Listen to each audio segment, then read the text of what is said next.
Hello bachcho, let's see this question and the question says hydrazine reacts with KiO3 in presence of HCl as बच्चों यहाँ पे एक equation दी गई है, एक रिएक्शन दी गई है कि हाइड्रोजीन KiO3 के साथ एसिडिक मीडियम में कैसे रिएक्ट कर रहा है। तो हमें क्या पता लगाना है, जो इक्विवेलेंट मास है या इक्विवेलेंट वेट है हाइड्रोजीन का और KiO3 का क्या होगा। तो बच्चों इक्विवेलेंट वेट निकालने का फॉर्मूला क्या होता है, मॉलिक्यूलर वेट या फिर कह सकते हैं molar mass divided by N factor. और बच्चों एन फैक्टर तभी निकलेगा जब पूरी इक्वेशन बैलेंस्ड होगी। तो हम चेक कर लेते हैं कि क्या ये पूरी इक्वेशन बैलेंस्ड है। तो चेक करने से हमें ये पता लग रहा है कि हाँ ये पूरी इक्वेशन बैलेंस्ड है। तो एक बार इसको फिर से यहाँ पर लिख लेते हैं, N2H4 plus IO3 minus plus 2H plus Cl minus gives ICl plus N2 plus 3H2O। ठीक है, अब क्या निकालना है, हमारा काम क्या है, अब एन फैक्टर निकालना। तो अगर हम नाइट्रोजन की बात करें तो यहाँ पर अगर नाइट्रोजन का देखा जाए तो देखिए पहली बात, यहाँ पे ये जो H है आपको लग रहा होगा कि इसका -1 जो है चार्ज होना चाहिए। ऐसा बिल्कुल भी नहीं होगा, ये गलत है बच्चों। अगर नाइट्रोजन और हाइड्रोजन में देखा जाए तो कौन ज़्यादा इलेक्ट्रोनेगेटिव है, नाइट्रोजन ज़्यादा इलेक्ट्रोनेगेटिव है। तो माइनस वाला ऑक्सीडेशन स्टेट किसके ऊपर आएगा, नाइट्रोजन के ऊपर आएगा ऑब्वियसली। तो चलिए यहाँ पे नाइट्रोजन का ऑक्सीडेशन स्टेट निकालते हैं। 2x प्लस एक हाइड्रोजन पर +1 चार्ज होता है और 4 है तो +4 is equals to 0। 2x is equals to -4, x is equals to -2। यहाँ पर -2 चार्ज है, यहाँ पर 0 है।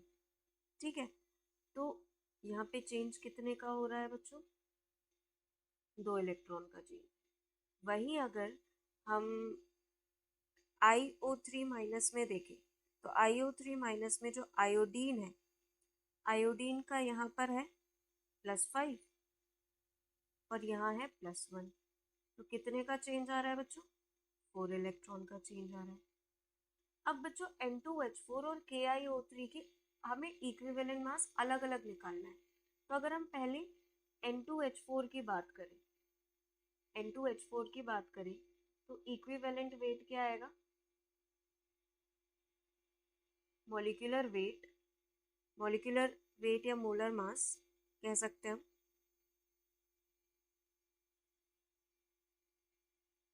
डिवाइडेड बाय, अब एन फैक्टर क्या होगा, चेंज 2 इलेक्ट्रॉन का आ रहा है और यहाँ रिएक्टेंट साइड कितने नंबर ऑफ एटम्स दिए हैं, 2, तो 2 इंटू 2 4।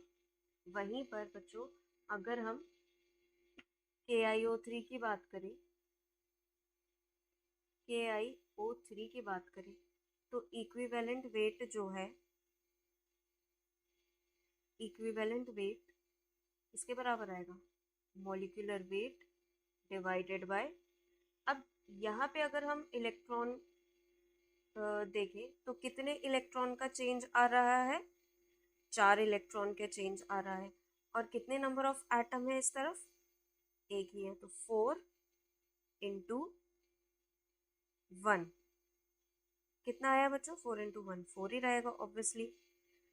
अब यहाँ पर हमारा काम है बस मोलर मास पुट करना। मोलर मास किसका, पहले तो हम हाइड्राजीन में देखेंगे तो हाइड्राजीन का क्या होता है, हाइड्राजीन का होता है 32 डिवाइडेड बाय 4। और बात करें हम KiO3 की तो KiO3 का क्या होता है बच्चों, 214। ठीक है, तो यहाँ से क्या आया, N2H4 का 8। ठीक है, इक्विवेलेंट वेट। और इसका क्या आया बच्चों, 53.5 आया।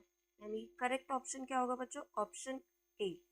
So I hope all of you understood very well. Thank you and best of luck.